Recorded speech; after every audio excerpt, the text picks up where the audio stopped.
Diploma का subject है। मैं डिप्लोमा में आपको पढ़ाता हूँ, तो मैं आप लोगों को इस बार स्टार्ट कर रहा हूँ नया सेमेस्टर की। तो अभी मैं स्टार्ट करने जा रहा हूँ सेकेंड ईयर वाले बच्चों के लिए, और ये है सेकेंड ईयर वाले बच्चों के लिए फोर्थ सेमेस्टर की किताबें स्टार्ट करने जा रहे हैं। तो फोर्थ सेमेस्टर में आपको सबसे पहले जो हम स्टार्ट करने जा रहे हैं, पढ़ाएंगे आपको कौन कौन से सब्जेक्ट, और स्टार्ट करेंगे TDEP। आज TDEP स्टार्ट होगा, फिर आपको हम पढ़ाएंगे कौन से सब्जेक्ट IEC, और एक पढ़ाएंगे ED फर्स्ट। आप थर्ड ईयर में जाएंगे तो ED सेकंड पढ़ना पड़ेगा। तो ये तीनों सब्जेक्ट है जो इलेक्ट्रिकल है और IC है, उन दोनों को पढ़ना है। तो इसमें आज हम स्टार्ट करने वाले हैं फर्स्ट इसमें ट्रांसमिशन डिस्ट्रीब्यूशन। ठीक है, आइए देखते हैं पहले। तो सबसे पहले तो याद कर लीजिए कि जो इस किताब का पूरा नाम है वो क्या है, TDEP। देखिए TDEP बोलते हैं इसको, पूरा नाम क्या है, transmission and distribution. Transmission and distribution of electrical power. ये स्टार्ट है, आज की क्लास आपकी स्टार्ट हो रही है अभी। तो नया सेमेस्टर है, ये आपका फोर्थ सेमेस्टर है डिप्लोमा वाला के लिए। डिप्लोमा का सब्जेक्ट है, जो हम टॉपिक बनाएंगे वो खास कर से डिप्लोमा वाला सब जो बच्चे पढ़ते हैं डिप्लोमा की क्लास में उनके लिए होगा। तो हम स्टार्ट करने वाले हैं आज transmission distribution of electrical power. तो देखिए सबसे पहले किताब पढ़ने से पहले हम आपको थोड़ा सा बताएंगे इस बारे में कि आखिर में आप पढ़ना क्या चाह रहे हैं, इसमें क्या पढ़ने जा रहे हैं। ध्यान दीजिए कि देखिए इसमें लिखा हुआ है transmission and distribution of electrical power. इसका मतलब क्या होता है, इस किताब में जो आप अभी सेकेंड ईयर में ही थर्ड सेमेस्टर में जो आप पढ़े होंगे जनरेशन ऑफ इलेक्ट्रिकल पावर, आप इलेक्ट्रिकल पावर को कैसे जनरेट करते हैं। तो इलेक्ट्रिकल पावर वैसे तो DC पढ़े होंगे, थर्ड ईयर में आएंगे तो DC पढ़ेंगे। तो यहाँ पर जो बात हो रही है कि अगर आप कोई इलेक्ट्रिकल पावर जनरेट कर चुके हैं तो आप इलेक्ट्रिकल पावर को जनरेट करने के बाद भाई अगर आप यूज जो कर रहे हैं उससे एक्स्ट्रा हो रहा है तो आप दूसरे को देंगे। भाई इस नियम तो यही कहता है कि जो अगर आपके पास कोई एक्स्ट्रा हो रहा है तो आप उसको दूसरों को दीजिए। तो दूसरों को देने के लिए हमको इस इलेक्ट्रिकल पावर को एक जगह से दूसरे जगह भेजना पड़ेगा, सेंड करना पड़ेगा। तो एक जगह से दूसरे जगह भेजने के लिए आप जो सिस्टम अप्लाई कर रहे हैं उसका नाम है एक ट्रांसमिशन और एक डिस्ट्रीब्यूशन। मतलब इस पूरे किताब में आपको पढ़ना क्या है कि आप इलेक्ट्रिकल पावर को एक जगह से दूसरी जगह भेजते कैसे हैं, उसमें कौन कौन से इक्विपमेंट लगते हैं, कौन कौन से डिवाइस लगते हैं, कौन कौन से उसमें पैरामीटर्स होते हैं और उसमें क्या क्या लगता है, वही आपको इस पूरे किताब में पढ़ना है। खासकर से आप देखिए ट्रांसमिशन एंड डिस्ट्रीब्यूशन, इसका मतलब थोड़ा बहुत आपको हम हिंट दे रहे हैं कि होता क्या है, पहले जान लीजिए। देखिए ट्रांसमिशन जो होता है, अगर आप बात किया जाए कि ट्रांसमिशन क्या होता है, तो जो ट्रांसमिशन होता है इसको हिंदी में बोलते हैं संचरण। इसको बोलते हैं संचरण, इसको बोलते हैं वितरण। नाम से समझ में आ रहा होगा, संचरण और वितरण। मतलब अगर मान लीजिए कि अगर धान या गेहूं आजकल जो भारत में डिस्ट्रीब्यूट किया जाता है, बांटा जाता है, तो आप धान और गेहूं को मान लीजिए इलेक्ट्रिकल पावर, आप उसको एक जगह से दूसरी जगह लेके जाएंगे, मान लीजिए शहरों से लेकर आप गांव में जाएंगे तो उसको बोलेंगे ट्रांसमिशन, और आप जब उसके लोगों में बांटेंगे तो उसको बोलेंगे डिस्ट्रीब्यूशन। अब जो बात आ रही है यहाँ पर ट्रांसमिशन और डिस्ट्रीब्यूशन क्या होता है, तो थोड़ा बहुत आपको हिंट इसमें आना चाहिए। क्या, देखिए ट्रांसमिशन जो होता है हाई वोल्टेज होता है, याद रखेंगे आप। हाई वोल्टेज अगर आप जहाँ देखेंगे समझिए वो ट्रांसमिशन है, और जो वितरण होता है वो अधिकांशतः लो वोल्टेज पर होता है, लो वोल्टेज पर होता है। ये भी याद रखेंगे। एक और याद रखना आपको कि ट्रांसमिशन में हाई वोल्टेज में जो होते हैं टावर यूज होते हैं, और डिस्ट्रीब्यूशन में जो होते हैं पोल्स यूज होते हैं। तो आप इसके बारे में थोड़ा बहुत जान गए होंगे कि इलेक्ट्रिकल पावर को जब टावर से लेके आते हैं तो ट्रांसमिशन कर सकते हैं, जनरली मैं बता रहा हूँ, वैसे अभी आपको पढ़ाने क्या होता है। और इलेक्ट्रिकल पावर को जब आप पोल से लेके जा रहे हैं तो उसको डिस्ट्रीब्यूट। ये मैं आपको क्यों बता रहा हूँ दोनों को, क्योंकि आप जनरली आप इसको देखे होंगे, गांव में देखे होंगे, अगर टावर देखे होंगे जहाँ पर समझिए को ट्रांसमिशन है, और पोल्स पे देखे होंगे समझिए डिस्ट्रीब्यूशन है, क्योंकि पोल पे ट्रांसमिशन होता ही नहीं है। कभी कभी 33 किलोवोल्ट को हम पोल पे भेज देते हैं। याद रखेंगे ट्रांसमिशन एंड डिस्ट्रीब्यूशन, पूरे किताब में आपको यही पढ़ना है। ओके, चलते हैं, स्टार्ट करते हैं chapter number first.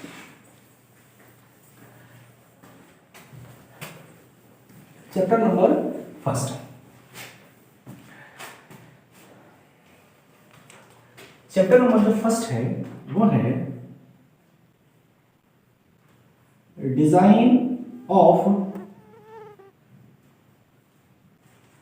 Electrical power. Design of electrical power, ये आपका चैप्टर नंबर फर्स्ट है। ट्रांसमिशन डिस्ट्रीब्यूशन का चैप्टर नंबर फर्स्ट है, आपका यूनिट नंबर फर्स्ट हम स्टार्ट करने वाले हैं आज। ये जो आप अगर पूछा जाए कौन सी किताब लेंगे तो वैसे देख लीजिएगा, आप नवभारत की किताब लीजिए, नवभारत का तो सबसे बेटर आता है टीडीपी के लिए, ट्रांसमिशन डिस्ट्रीब्यूशन के लिए नवभारत की किताब लीजिए तो सबसे बेटर आता है। आप एशियन का भी ले सकते हैं लेकिन नवभारत के लीजिए तो सबसे बेटर होगा। चलते हैं, स्टार्ट करते हैं डिजाइन ऑफ इलेक्ट्रिकल पावर्स। ठीक है, सॉरी इलेक्ट्रिकल पावर नहीं, इलेक्ट्रिकल लाइन्स होंगे, पावर लाइन्स लिख सकते हैं, इलेक्ट्रिकल पावर लाइन्स। ठीक है, तो देखिए इसमें आपको सबसे पहले ये जानना है कि जो आप इलेक्ट्रिकल पावर, ध्यान दीजिएगा, जो इलेक्ट्रिकल पावर आपने जो जनरेट किया है उसको आप एक जगह से दूसरी जगह सेंड करेंगे यहाँ पर, और यहाँ पर लोग उसका उपयोग करेंगे, अच्छा आप बोल सकते हैं उपभोग करेंगे, यूटिलाइज करेंगे। अब अगर ट्रांसमिशन लाइन में आप विद्युत को भेज रहे हैं एक जगह से जगह तो उसको बोलेंगे power system, electrical power system. तो यहाँ पर हम सबसे पहला टॉपिक पढ़ेंगे इलेक्ट्रिकल पावर सिस्टम। सबसे पहला जो टॉपिक हमारा रहेगा आज का इलेक्ट्रिकल पावर सिस्टम।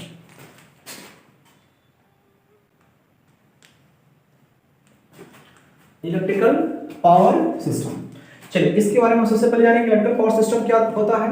देखिए सबसे पहले याद रखिएगा इलेक्ट्रिकल पावर सिस्टम, इलेक्ट्रिक को जनरेशन से लेकर यूटिलाइजेशन तक आप जब भेजते हैं और भेजने में जो प्रक्रिया होती है, जो आप सिस्टम अप्लाई करते हैं, उसी सिस्टम को बोलते हैं इलेक्ट्रिकल पावर सिस्टम। डिफिनेशन आप वीडियो को पॉज करके लिख सकते हैं।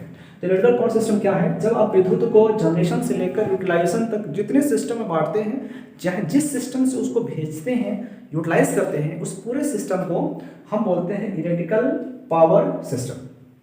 बात आ रही है इलेक्ट्रिकल पावर सिस्टम को हम कितने भागों में बांट सकते हैं, तो इलेक्ट्रिकल पावर सिस्टम को हम 4 भागों में बांट सकते हैं। और वो कौन कौन सा होते हैं, आइए उसके बारे में जानते हैं। तो इलेक्ट्रिकल पावर सिस्टम हमारे 4 भाग में बांटते हैं। कौन कौन, फर्स्ट होता है जनरेशन, फर्स्ट होगा जनरेशन, सेकेंड जो होगा आपका वह होगा ट्रांसमिशन, ट्रांसमिशन।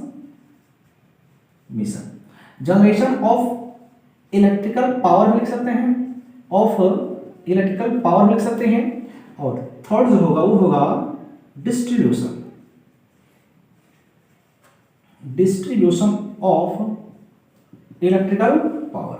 और जो फोर्थ होगा आपका वो होगा utilization, utilization of electrical power. मतलब आप इसको इलेक्ट्रिकल पावर सिस्टम को 4 भाग में बांट सकते हैं, generation of electrical power, transmission, distribution and utilization. Okay, चलिए इस चारों भागों में हम एक एक करके पढ़ेंगे कि क्या क्या होता है। ठीक, उससे पहले हम चलेंगे ब्लॉक डायग्राम पर। ब्लॉक डायग्राम इसका पूछता है, तो ब्लॉक डायग्राम कैसे होते हैं उसके बारे में हम चर्चा करेंगे। ठीक, आइए इसको मिटाते हैं, चलते हैं। हेडिंग लिखिए, अगला हेडिंग इसके लिए रहेगा, हेडिंग रहेगा इलेक्ट्रिकल पावर सिस्टम का block diagram, electrical power system का ब्लॉक डायग्राम। याद रखें इलेक्ट्रिकल पावर सिस्टम के ब्लॉक डायग्राम ये पूछता है आपसे, बहुत ज्यादा पूछता है। जब जाएंगे एग्जाम देने तो एग्जाम में आपका ब्लॉक डायग्राम बहुत ज्यादा पूछता है। हाँ, पीटी बोर्ड की हम बात कर रहे हैं, उसमें ब्लॉक डायग्राम बहुत ज्यादा पूछता है। बहुत आसान है, आइए देखते हैं बनेगा कैसे। ठीक है, इलेक्ट्रिकल पावर सिस्टम का ब्लॉक डायग्राम कुछ नहीं करना है, जो आपको 4 पार्ट इसके बताए हैं पावर सिस्टम के, उसी को बस यहाँ ब्लॉक से आपको दिखा देना है। बनेगा कैसे चल सकते हैं, थोड़ा इंपॉर्टेंट टॉपिक है, थोड़ा ध्यान रखिएगा। ओके, चलिए ब्लॉक डायग्राम में हम सबसे पहले क्या करेंगे, देखिए सबसे पहले हम इलेक्ट्रिकल पावर सिस्टम का ब्लॉक डायग्राम, तो सबसे पहले आपके पास इलेक्ट्रिक होनी चाहिए तब न आप एक जगह से दूसरी जगह इसको भेज पाएंगे। तो सबसे पहले इलेक्ट्रिकल पावर को जनरेट किया जाता है। तो इलेक्ट्रिकल पावर को सबसे पहले हम क्या करेंगे, जनरेट करेंगे, और जहां जनरेट करेंगे उसको बोला जाएगा जनरेटिंग स्टेशन, या फिर बोलेंगे इसको हम पावर हाउस। अब किससे जनरेट करेंगे, तो जिससे जनरेट करते हैं उसको बोलते हैं अल्टरनेटर या फिर एसी जनरेटर। इससे आप जनरेट करेंगे। अच्छा, बात यह रही है कि यहाँ पर जो आप पावर को जनरेट करने वाले हैं वह यहाँ पर देखिए लिखा हुआ है अल्टरनेटर या एसी जनरेटर। अब दोनों में अंतर क्या होता है, क्या अल्टरनेटर ही एसी जनरेटर होता है या एसी जनरेटर ही अल्टरनेटर होता है? तो याद रखेंगे, थोड़ा बहुत इसमें अंतर हम बता रहे हैं जो अभी आपको उतना क्लियर नहीं होगा, लेकिन जब आप थर्ड ईयर में जाएंगे एक चैप्टर आता है सिंक्रोनस जनरेटर का, अल्टरनेटर का, वहाँ आपको ज़्यादा क्लियर हो जाएगा। तो देखिए आपको सिंपली मैं बता रहा हूँ, ये दोनों जो होते हैं अल्टरनेटर को एसी जनरेटर कह सकते हैं, लेकिन एसी जनरेटर को अल्टरनेटर कहा भी जा सकता है, नहीं भी कहा जा सकता है। और देखिए अल्टरनेटर में क्या होता है कि जो रोटर होता है वो फील्ड होता है, ठीक है, आर्मेचर उसके स्टेटर पर होता है, और एसी जनरेटर में जो होता है आपका रोटर जो होता है वो आर्मेचर होता है, ठीक, और स्टेटर आपका फील्ड होता है। तो जो आप गांव में देखे होंगे शादी ब्याह में जो प्रयोग होता है वो अधिकांशतः एसी जनरेटर्स होते हैं, वो अल्टरनेटर नहीं होते हैं। लेकिन जो ट्रांसमिशन लाइन डिस्ट्रीब्यूशन लाइन से पहले जो जैसे पावर प्लांट है, पावर प्लांट पर हम जितने भी जनरेटर यूज करते हैं वो सभी के सभी कौन से होते हैं, अल्टरनेटर होते हैं। सस्ता पड़ता है, फायदेमंद होता है, याद रखेंगे। तो सबसे पहले जनरेटिंग स्टेशन पे आप इलेक्ट्रिकल पावर को क्या करेंगे, जनरेट करेंगे। अब बात आ रही है कितने किलो वोल्ट तक का जनरेशन करेंगे। तो देखिए गुट निरपेक्ष राज्य के अंतर्गत आप इंडियन इलेक्ट्रिकल रूल बनाया गया है और उसमें बताया गया है कि आप भारत में जो जनरेशन करेंगे वह करेंगे कितने किलो वोल्ट का, 11 किलो वोल्ट का, ठीक है। अब विदेशों में कितना करेंगे, 33 किलो वोल्ट का। अब विदेश वाले भाई अपना नियम बनाए, भैया तुम 11 उत्पन्न करो, हम 33 उत्पन्न करेंगे।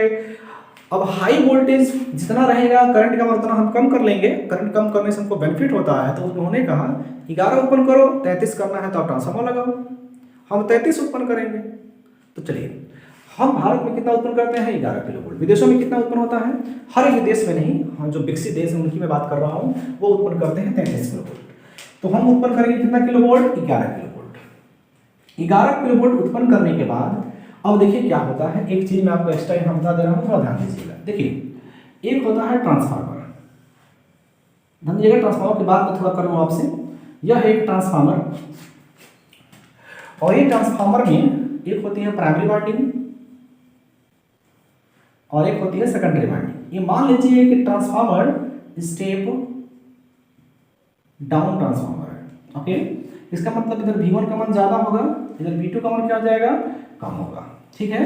अब देखिए इधर की तरफ हम क्या करते हैं, इसीलिए इधर आप लोड लगा लीजिए, ओके। बात यहाँ पे आ रही है कि ट्रांसफार्मर करता क्या है, तो ट्रांसफार्मर में हम यहाँ से धारा देते हैं। देखिए धारा जाएगा तो इससे फ्लक्स उत्पन्न करेगा, ये फ्लक्स प्राइमरी पे सेकेंडरी आएगा, फ्लक्स परिवर्तित होने की वजह से इसमें एक ईएमएफ उत्पन्न होगा, उसको E2 इसमें भी होगा, उसको E1 मानते हैं, चलिए वो बात मैं ट्रांसफार्मर पढ़ा चुका हूँ। E2 उत्पन्न होगा, इसके वजह से इसमें धारा फ्लो होगा और यहाँ वोल्टेज मिलेगा कौन सा, V2। मतलब वोल्टेज को घटाने का काम किया है, हम वोल्टेज को बढ़ाने का भी काम कर सकते हैं। देखिए एक बात होती है, ट्रांसफार्मर का जो पावर होता है P1, इधर का पावर कौन सा होता है P2, ये दोनों क्या होते हैं, बराबर होते हैं। एपरेंट पावर दोनों तरफ क्या होते हैं, बराबर होते हैं। अब होता क्या है कि इस पावर को बराबर करने के लिए हमने एक मेथड अप्लाई किया। इधर का वोल्टेज हाई है तो इसके करंट को क्या कर दो, कम कर दो, और इधर की तरफ वोल्टेज का मान कम है तो इसके करंट का मान ज्यादा कर दो, पावर क्या हो जाएगा, मैनेज हो जाएगा, ओके। कैसे, आइए इसको देख लेते हैं। जैसे कि मान लीजिए इधर की तरफ 20 वोल्ट है एग्जांपल के रूप में, और करंट का मान लीजिए कि अगर इसमें 8 ही मान लीजिए 8 है, तो 20 वोल्ट है और 8 एम्पियर है, तो गुणा कराएंगे तो कितना आ जाएगा भाई, चाहे 20, चलिए 20 मत मानिए, यहाँ पर 4 मानिए, ठीक है, बहुत थोड़ा कम मानिए। चलिए 20 चौक कितना आ जाएगा, 80 वोल्ट एम्पियर आ जाएगा। अगर हमको उधर भी 80 करना है तो हम क्या किए, मान लीजिए वोल्टेज को घटा के 20 वोल्ट से हम 10 वोल्ट कर लिए हैं, तो करंट को हम बढ़ा के कितना कर लेंगे, 8, कितना आ जाएगा, 80 वोल्ट एम्पियर। मतलब हमने क्या किया, वोल्टेज को घटाकर करंट को बढ़ा दिया है, यही तो किए हैं। लेकिन बात आती है कुछ लोग उल्टा सीधा इसको पढ़ लेते हैं और कहते हैं कि P equal to V into I into cos phi से V is directly process 1 by I, ये सब पढ़ लेते हैं, लेकिन ऐसे मत पढ़िए।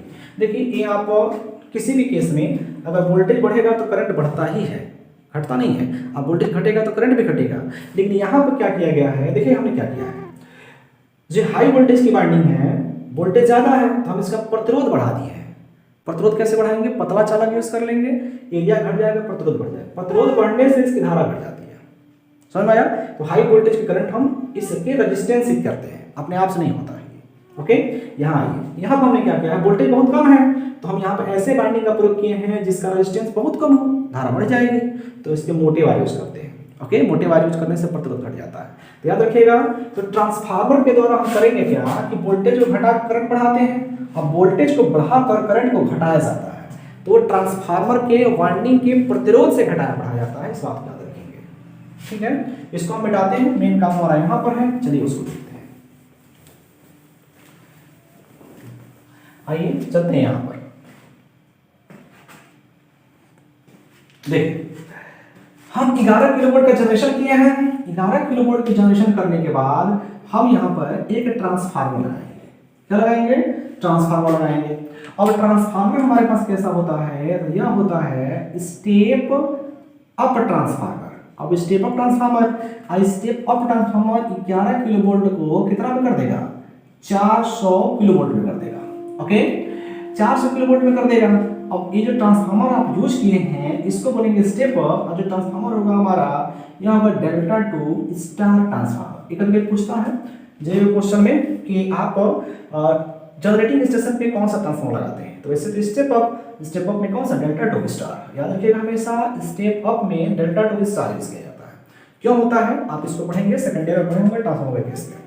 ठीक है, चलिए अब यहाँ से हम 400 किलोवाट की सप्लाई मिली है, इसको एक बस बार में दे दीजिए।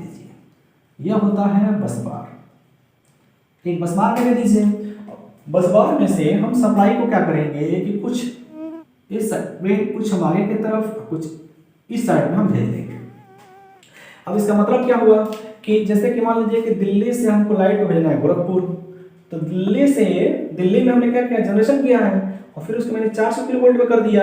यहाँ पे बस बार बना देंगे, और बस बार से कुछ हमने मान लीजिए पंजाब भेज दिया, कुछ मुंबई भेज दिया, कुछ हम दिल्ली भेज रहे हैं, तो इलेक्ट्रिक आगे की तरफ बढ़ गई है। तो कितने किलोवोल्ट की सप्लाई बढ़ रही है, 400 किलोवोल्ट की।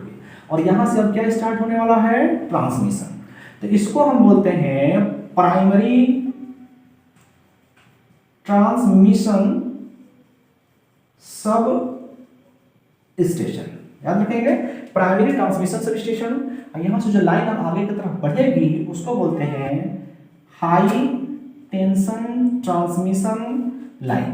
याद रखेंगे, हाई टेंशन ट्रांसमिशन लाइन या फिर हाई वोल्टेज ट्रांसमिशन लाइन। ये कितने किलोवाट की होती है, 400 किलोवाट की लाइन होती है। ओके, हाँ, वोल्टेज हम बढ़ाए क्यों है, ध्यान रखेंगे, वोल्टेज बढ़ाने से हमको फायदा हुआ। क्या फायदा हुआ, वोल्टेज हमने बढ़ा लिया तो करंट कम हुआ। अब देखिए ये एसी के नियम से कम नहीं होता है, ऐसा मत समझिएगा V is directly equal to 1 by I से कम हुआ है, नहीं, हम ट्रांसफार्मर से कम किए हैं। कैसे, ट्रांसफार्मर के सेकेंडरी साइड का वायर का रेजिस्टेंस बढ़ा दिए हैं, जिस धारा अपने आप से कम हो जाएगी। ठीक है, तो इधर के हम धारा के मान को कम किए हैं, किसके द्वारा, ट्रांसफार्मर से। अब कम क्यों किए हैं ये जानिए। अब अगर धारा कम होगी तो देखिए आप देखेंगे घर के जब वायरिंग होती है तो हीटर का वायर मोटा होता है, बल्ब जलाने के लिए वायर पतला होता है। मतलब जिसमें अधिक धारा होती है उस वायर को मोटा बनाते हैं, जिसमें कम धारा होती है उसको पतला बनाते हैं। तो ये बताइए कि अगर इसको हम 400 किलोवोल्ट कर लिए हैं, वोल्टेज बढ़ा के धारा कम कर लिए हैं, तो जो ट्रांसमिशन होगा पतले चालक में भेज सकते हैं। ठीक, अगर चालक हमारा पतला होगा, मतलब चालक का जो एरिया होगा, वो कम हो जाएगा। अगर चालक का एरिया कम है तो आपको फायदा है। क्या फायदा है, चालक पतला होगा तो पहला चालक का कास्ट कम आएगा। दूसरा, चालक मान लीजिए कि टावर पर रखे जाते हैं, चाहे टावर से लटकाए जाते हैं, तो टावर से लटकाएंगे तो टावर भार कम पड़ेगा, परिवहन लागत कम होगी, तो ओवरऑल जो होता है इकोनॉमिकल हो जाता है। आपके करंट के मान कम होने से पावर लॉस भी कम होगा, वोल्टेज ड्रॉप भी कम, बहुत फायदे होते हैं। इसलिए हम क्या किए, वोल्टेज को बढ़ा लेते हैं और धारा को घटा देते हैं। ठीक है, तो हाई वोल्टेज पर करने का मतलब होता है ट्रांसफार्मर का प्रयोग करेंगे, वरना धारा कम नहीं हो पाएगा। ओके, चलिए अब इस हाई वोल्टेज को आगे की तरफ भेजेंगे, आगे की तरफ जा रहा है, डॉटेड दिखा रहे हैं, इसका मतलब ये हुआ कि लंबी दूरी तक का ट्रांसमिशन किया गया है। यहाँ पहुंचा कितना, 400 किलोवोल्ट। अब मान लीजिए कि दिल्ली से जो लाइट है हमारे यहाँ लखनऊ में पहुंच गई, कितना किलोवोल्ट, 400 किलोवोल्ट। अच्छा, दिल्ली से मान लीजिए कि हमारा गोरखपुर पहुंच गया। अब 400 किलोवोल्ट जब पहुंचा हुआ है तो हम इस 400 किलोवोल्ट को 33 किलोवोल्ट में कन्वर्ट कर लिए। 400 किलोवोल्ट को ट्रांसफार्मर कौन सा लगाएंगे, स्टेप डाउन ट्रांसफार्मर। और स्टेप डाउन होता कौन सा है, डेल्टा 2 स्टार होता है। ओके, याद रखेंगे। ठीक है, इसको बोलेंगे प्राइमरी ट्रांसमिशन सब स्टेशन। अब यहां से भी ट्रांसमिशन ही हो रहा है तो इसको बोलेंगे हम सेकेंडरी ट्रांसमिशन सब स्टेशन। ठीक है, यहां से हम लाइट को भेजेंगे आगे की तरफ 33 किलोवोल्ट, तो यहाँ भी एक मसला बना लिया। मान लीजिए गोरखपुर से हम भेज रहे हैं, कहाँ कहाँ, गोरखपुर से चौराचौरी भेज रहे हैं, गोरखपुर से थोड़ा और किसी क्षेत्र में भेज रहे हैं, तो थोड़ी दूरी के लिए, ज़्यादा दूरी नहीं, तो वहाँ पर हम 33 भेजेंगे। ठीक, तो यहाँ पर हम एक और बस बार बनाएंगे, कितने किलोवोल्ट का है, 33 किलोवोल्ट का। अब यहाँ से जो लाइट है किसी और दिशा में चला गया, किसी और दिशा में चला गया, किसी और दिशा में चला गया। हम इसकी बात करते हैं, यहाँ से लाइन आगे बढ़ेगा। जब यहाँ से लाइन आगे बढ़ेगा तो देखिए अभी भी ट्रांसमिशन हो रहा है। इस ट्रांसमिशन को हम क्या कहेंगे, यह जो ट्रांसमिशन है देखिएगा, हाई टेंशन ट्रांसमिशन लाइन, इसको low tension transmission line, low tension transmission line, low voltage transmission line, इसका नाम हो जाएगा। ओके, चलिए 33 किलोवोल्ट हमारी लाइन आगे जाएगी। मान लीजिए कि हम आगे ले गए और 33 किलोवोल्ट चौराचौरी पहुंच गया, तो अब इस 33 किलोवोल्ट को तो अभी हम गांव में भेज नहीं सकते हैं। जैसे गांव में भेजने के लिए फिर हम एक और ट्रांसफार्मर स्टेप डाउन ट्रांसफार्मर प्रयोग करते हैं। ये भी अभी डाउन है तो कौन सा होगा, delta to sorry star to delta. अब यहाँ पर हम क्या करेंगे, इस 33 किलोवोल्ट को हम कन्वर्ट कर लेंगे कितने किलोवोल्ट में, 11 किलोवोल्ट में। ओके, अब 11 किलोवोल्ट का सप्लाई फिर हम यहाँ पर एक बस बार बनाएंगे और फिर अलग अलग गाँव में यहाँ से भेज दिया जाएगा। यहाँ पर एक और रहेगा बस बार, और इस 11 किलोवोल्ट की लाइन हम आगे की तरफ भेज दिए। ठीक, अब आगे की तरफ जब भेजे तो फिर 11 किलोवोल्ट की लाइन कहाँ पहुँच गई, गाँव में। कितना पहुँचा है, 11 किलोवोल्ट। ओके, फिर यहाँ पर हम एक और लगाएंगे, कौन सा, ये ट्रांसफार्मर कौन सा रहेगा, स्टेप डाउन ट्रांसफार्मर। देखिए अब 11 किलोवोल्ट को हम कितने में कन्वर्ट करेंगे, तो 11 किलोवोल्ट को 415 वोल्ट में हम कन्वर्ट करेंगे। ठीक है, अब ये 3 फेज का होता है तो आर वाई बी न्यूट्रल, तो यहाँ से आप यूटिलाइज करेंगे। लेकिन बात देखिएगा, यहाँ पर 11 को 415 वोल्ट में कन्वर्ट कर रहे हैं, स्टेप डाउन है, स्टार डेल्टा लगेगा, लेकिन ये होता है रिसीविंग हेड। लेकिन यहाँ पर अगर स्टेप डाउन ट्रांसफार्मर है फिर भी वहां पर आपका डेल्टा टू स्टार यूज होगा। और आप पूछेंगे क्यों, तो याद रखिएगा, अगर हमको तो यूज करना चाहिए यह वाला, लेकिन यूज कर रहे हैं उल्टा, क्यों, लेकिन अगर इसको यूज करेंगे तो डेल्टा में न्यूट्रल नहीं मिलेगा। ओके, और इसको यूज करेंगे तो स्टार में न्यूट्रल मिलेगा। और न्यूट्रल की क्या हो सकता है, अरे हम लोग अब लोड लगाएंगे ना, तो लोड के न्यूट्रल तो चाहिए ही। तो यहाँ पर हम क्या किए हैं, अब यहाँ पर लाइट को हम यहाँ पर भेज दिए हैं, हम लोग यहाँ पर यूटिलाइज कर लेंगे, गाँव में चला गया। अब यहाँ हो जाएगा यूटिलाइजेशन, कुछ छोड़े हुए हैं, आइए चलते हैं इसको पूरा करते हैं। थोड़ा छोड़ दिए थे इसलिए ताकि आपको आसान हो जाए। कैसे, देखिए ये हो गया प्राइमरी ट्रांसमिशन सब स्टेशन, यहाँ से अब sub station primary transmission start हो रहा था। सेकेंडरी ट्रांसमिशन, यहाँ से डिस्ट्रीब्यूशन स्टार्ट होता है, तो इसको बोलते हैं क्या, प्राइमरी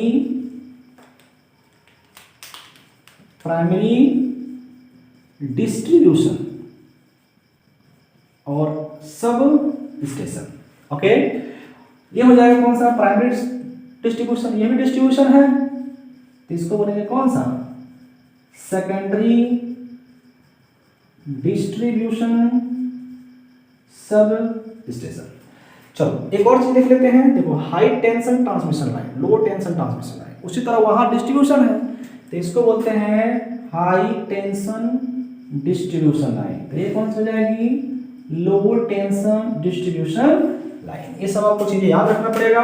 ये हुआ आपके पावर सिस्टम का, इलेक्ट्रिकल पावर सिस्टम का टोटली ब्लॉक डायग्राम जनरेशन से लेकर यूटिलाइजेशन तक, जनरेशन से लेकर यूटिलाइजेशन तक 4 भाग में बांटते हैं।